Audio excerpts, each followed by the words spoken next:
दोस्तों, क्या आप जानते हैं इस कुंभ की शुरुआत कैसे हुई?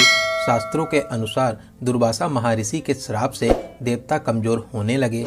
तब देवता विष्णु भगवान के पास पहुंचे। विष्णु जी ने उन्हें असुरों के साथ मिलकर समुद्र मंथन का उपाय बताया। तब भगवान विष्णु ने कछुए का रूप धारण कर मंदरांचल पर्वत को ऊपर रखकर वासुकी नाग को नेथी बनाया और फिर समुद्र मंथन शुरू हुआ। समुद्र मंथन से अमृत कुंभ निकला। अमृत कुंभ के लिए 12 दिनों तक राक्षसों और देवताओं के बीच भयंकर संग्राम हुआ। इसी बीच अमृत की 4 बूंदें पृथ्वी पर आ गिरी।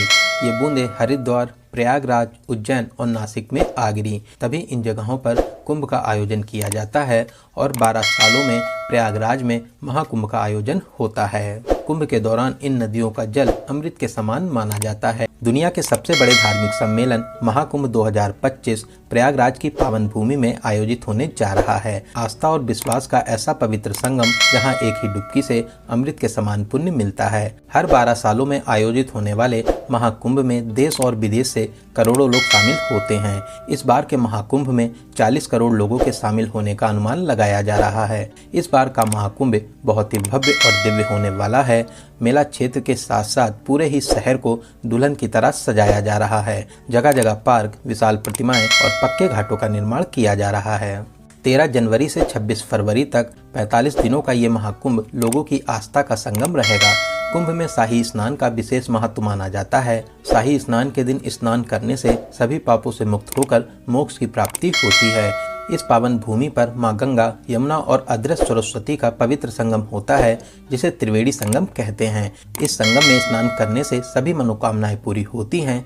प्रयागराज में हर वर्ष माघ मेला, 6 वर्षों में अर्ध कुंभ और 12 वर्षों में महाकुंभ का आयोजन किया जाता है। तो दोस्तों, इस बार के महाकुंभ में लोगों की संख्या को देखते हुए शासन और प्रशासन ने विशेष तैयारियां की हैं। मेला क्षेत्र को यूपी का 76वां जिला बनाया गया है, जिसे 25 सेक्टरों में बांटा गया है।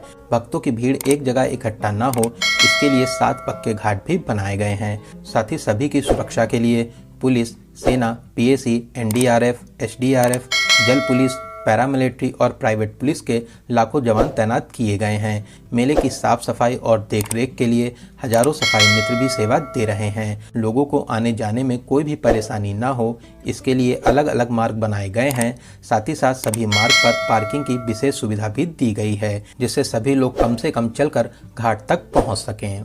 वहीं दोस्तों, कुंभ मेला में डोम सिटी और टेंट सिटी भी बनी हुई है। अगर आप यहां के टेंट में बुकिंग करना चाहते हैं तो आप कुंभ मेला की ऑफिशियल वेबसाइट kumbh.gov.in से कर सकते हैं। ऑफिशियल वेबसाइट पर जो 10 वेंडर दिए गए हैं, इन्हीं से ही आप बुक करें, वरना आप फ्रॉड का भी शिकार हो सकते हैं। यहाँ पर आप लग्जरी, डिलक्स, सेमी डिलक्स और वीआईपी टेंट तक बुक कर सकते हैं। इनकी स्टार्टिंग 8000 से हो जाती है।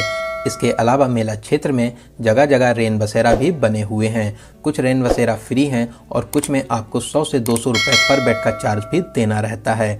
दोस्तों, इन टेंट्स के अलावा यहाँ पर बहुत से संत महात्माओं, कथावाचकों के भी बड़े बड़े पंडाल बनाए गए हैं, जहाँ पर आप प्रवचन भी सुन सकते हैं। साथ ही साथ आप यहाँ पर आज्ञा लेकर रुक भी सकते हैं। दोस्तों, यहाँ पर जगह जगह साफ सुथरे घाट बने हुए हैं। आप रेलिंग के अंदर रहकर हर हर गंगे का जाप लगाकर आस्था की पावन डुबकी लगा सकते हैं। वहीं दोस्तों, इन घाटों पर स्नान करने के अलावा आप अगर चाहें तो नाव के माध्यम से त्रिवेणी संगम के पास भी जा सकते हैं। नाव वाले 150 से 200 रुपए का चार्ज करते हैं। यहाँ पर साइबेरियन पक्षी आपका चहचहाते हुए स्वागत करते हैं। आप त्रिवेणी संगम में पावन स्नान करके पुण्य प्राप्त कर सकते हैं। दोस्तों, बहुत ही दिव्य और भव्य महाकुंभ का आयोजन किया जा रहा है। आप भी यहाँ पर आस्था की डुबकी लगाने जरूर आइए। दोस्तों, इस बार 13 जनवरी से महाकुंभ शुरू हो रहा है। पहला शाही स्नान भी 13 जनवरी पौष पूर्णिमा को होगा।